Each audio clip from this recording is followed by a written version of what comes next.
বাংলাদেশের উত্তর পশ্চিমাঞ্চলের রাজশাহী বিভাগের একটি জেলা চাঁপাইনবাবগঞ্জ। সীমান্তবর্তী এই জেলাটিকে কখনো চাঁপাই আবার কখনো নবাবগঞ্জ নামেও ডাকা হয়ে থাকে। আমের রাজধানী খ্যাত চাঁপাইনবাবগঞ্জে সোনা মসজিদ, স্থলবন্দর, দারাসবাড়ি, দোহাখানা সহ রয়েছে নানা ঐতিহাসিক দর্শনীয় স্থান।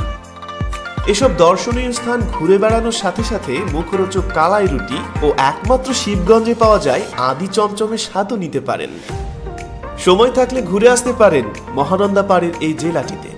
ভাবছেন কেমন করে যাবেন? সে উপায়টা না হয় বলে দেব আমরা। ঢাকা থেকে চাঁপাইনবাবগঞ্জের দূরত্ব মাত্র ৩১৯.৪ কিলোমিটার। আপনি সড়ক পথ এবং রেলপথে সেখানে পৌঁছতে পারেন।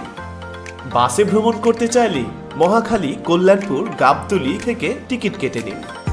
আর ট্রেনে যেতে চাইলে কমলাপুর অথবা এয়ারপোর্ট থেকে টিকিট সংগ্রহ করতে পারেন। তাছাড়া অনলাইন থেকেও টিকিট সংগ্রহ করতে পারেন।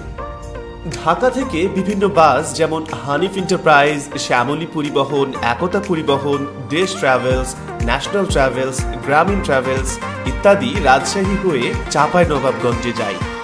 নন এসি টিকিটের মূল্য প্রায় ৫০০ থেকে ৫৬০ টাকা, আর এসি টিকিটের মূল্য প্রায় ১০০০ টাকা থেকে ১২০০ টাকার মধ্যে। রেলপথে ঢাকার সঙ্গে চাঁপাইনবাবগঞ্জের সরাসরি যোগাযোগ নেই, তাই ঢাকা থেকে প্রথমে রাজশাহী পর্যন্ত যেতে হবে।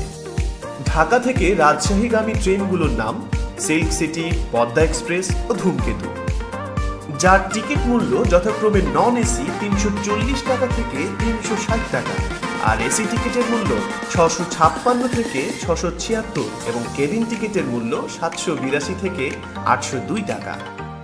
ঢাকা থেকে ট্রেন যোগে রাজশাহী এসে প্রায় ৫০ থেকে ৬০ টাকায় ট্রেনের টিকিট কেটে চাঁপাইনবাবগঞ্জে অনায়াসে যেতে পারেন।